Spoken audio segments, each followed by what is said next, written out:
Today's episode was inspired by 2 text message interactions that I had with 2 separate people. And yeah, today we're going to talk all things boundaries and standards. So grab your favorite beverage, get comfortable, and let's go. Now, before we dive into the text messages, I want to give you a bit of a backstory. So many years ago, I was in a relationship and ended that relationship. Decided to take some time to myself, and that's exactly what I did. Well, I was having such a great time that 1 year turned into 2, anyway, we won't go into how long I was single for, but enjoying every moment of it. However, my friends and family, who for the most part are coupled, had a different idea about my status. And so it's very interesting how people who are coupled want to see everybody in partnership. I guess they believe or think that one's life is enhanced when in partnership. I don't know. And perhaps that's the case for some people, and I can only speak for myself, but that definitely isn't applicable to me. I digress. So over the course of this time, there were many conversations that were had about joining various dating sites. There were many attempts at being hooked up to friends of friends, even strangers. There was all sorts of stuff going on. I stuck to my guns though, until one day I was working on a project that was the bane of my existence, and I had done everything. When I say everything, I did everything I possibly could to avoid doing this project. I took procrastination to a whole new level. I cleaned my entire place. I organized. I cleaned out my fridge, my stove. I even washed out my vacuum. That's how desperate I was. So there was absolutely nothing left for me to do except for, of course, fill out an online dating application, which is exactly what I did. So did that. And then within short order, I was chatting to a bunch of different people. And one person in particular who lives on the West Coast, I'm on the East Coast. He's an educator. I don't know why I said that. Maybe it'll shed some light. I don't know. But anyway, I'll keep going. He and I started chatting, messaging back and forth, and then we decided to speak on the phone. And to his credit, he was very upfront with what he wanted, but what he wanted wasn't aligned with what I wanted, and I told him, and that was that, or so I thought. I deleted his information from my phone, as one would do under those circumstances. Anyway, fast forward to about a year after that point, I received this random, not so random text message that this person said that they had just left the gym and they were sweaty. There was like some sexual undertones to it, some flirtiness.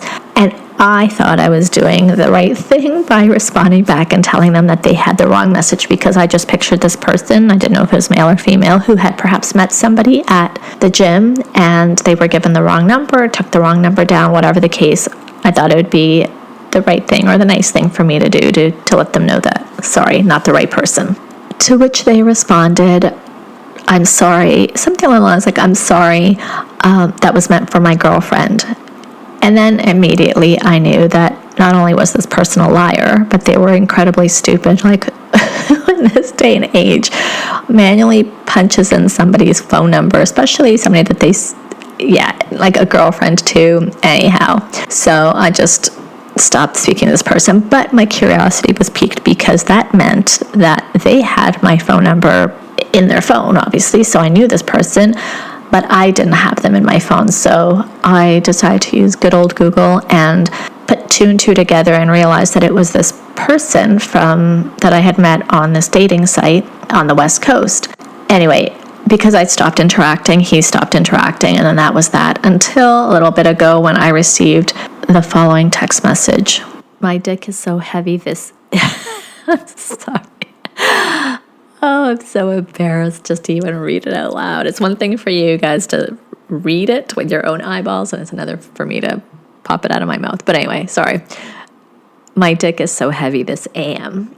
To which I responded, stop being a loser. And it's funny because for a moment I was contemplating just deleting it and blocking him.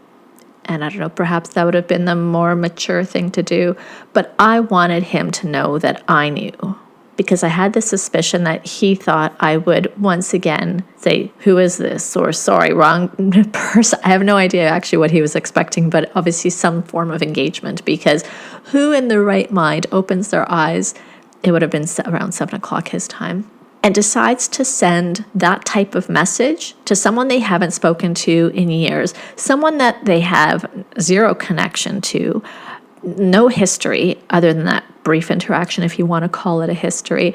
What is going through somebody's mind at that time where they think that that is okay or that's a good idea? I have no idea. And guys, if you have an educated guess with this, yeah, I'd love to hear what the thought process is, other than him being a loser. Like, there's no two ways about that. Actually, I shouldn't call him a loser. He behaved like a loser. No, he's a loser. We're just going to call a spade here. Yeah. While we're on the topic, can we talk about dick pics? Unsolicited dick pics. I have received an exorbitant amount of unsolicited dick pics through Messenger, Facebook Messenger, through Instagram, and of course from exes. And I appreciate that I'm the common denominator. So energetically, there is something I'm putting out there that attracts these types of messages. And if it were legal, and my God, do I wish it was legal, I would totally create a picture book for shaming and entertainment purposes only. So what I will say to you guys is this: the penis is one of the most unattractive appendages on the male body. So if you are going to send a picture of it, here are a few pointers. Number one, make sure the person you're sending it to wants to receive it. A good way to do this is stimulate the person intellectually first and let it lead up to that. Number two, lighting is your friend. And number three, angles, the right angle. There's always a right angle, and for some reason 99% of men always seem to have the wrong angle. Also, less is more, not in size or girth, but in how much you're showing, of course. You're welcome. And since I'm on a roll, let me give some more unsolicited advice.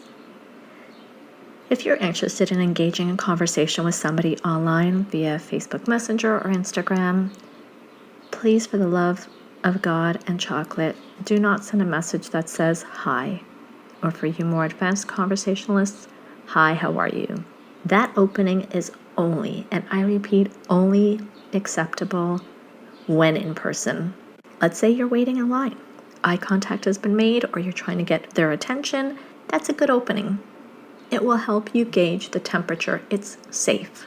Online, it shows that you're unimaginative and lazy, because at the click of a button, you have her whole life in front of you. She has posted pictures of things she loves, things she hates, things she's passionate about, things she believes in.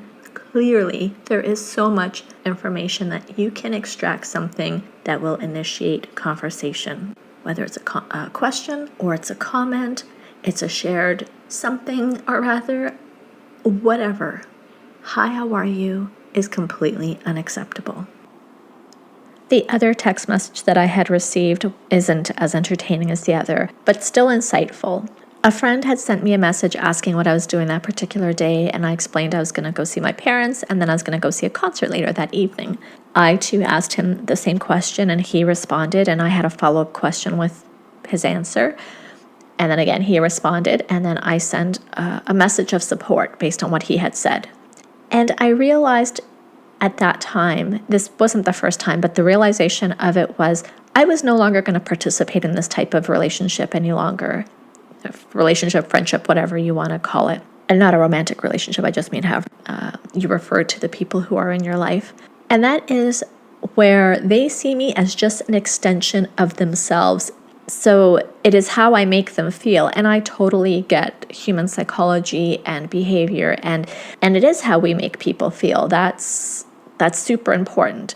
But it's also good to be seen as an individual and to be appreciated as the person that you are, and not just what you make the other person feel. And it really made me take inventory of all the relationships that are in my life where this has been the setup, where there is this great neediness or and I probably should be able to articulate this better considering I'm recording this podcast. You'd think I would have put together some notes, but I apologize. It made me realize what relationships were serving me and which ones weren't serving me or are serving me and aren't serving me, and to really start cutting those out without any explanation or any reasoning other than the fact that they weren't serving me, that I shouldn't have to justify or tolerate that sort of one-sidedness, that selfishness, if we're going to be frank about it.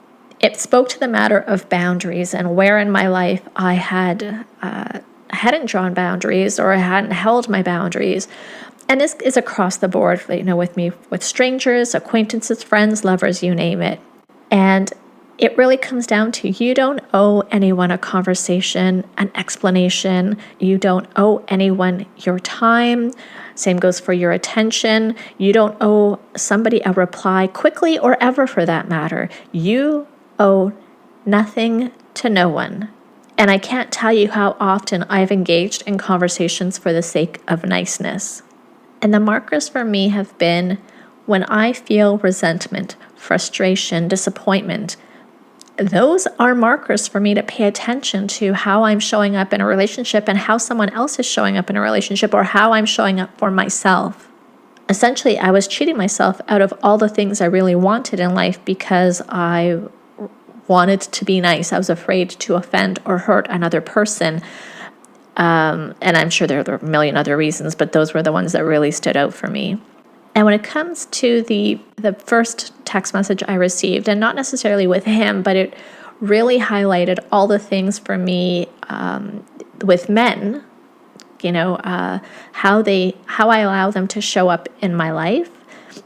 And I don't mean just necessarily romantically. I'm just talking about the interactions. I tolerated crappy behavior because I believe that's how men are, that they're piggish, that they think with their penis all the time. And because I had this belief, I was an energetic match to men who didn't see my brilliance because I didn't see it in myself. What they were giving me was the standard of which I held them to, if that makes sense. And I was debating whether I should tell you the penis and the toast, and perhaps another time. So I'm not rambling too much. So I have learned countless lessons, and have had some very hilarious dating experiences. But the three that have stood out for me have been, number one, the most important one, is that I've learned the power of my intuition and to honor it. All the signs and synchronicities, that gut feeling, all of those things, to really pay attention and to honor them. And that there's this deep knowing that I have now that I'm always being led and supported by spirit, the universe, whatever you want to call it.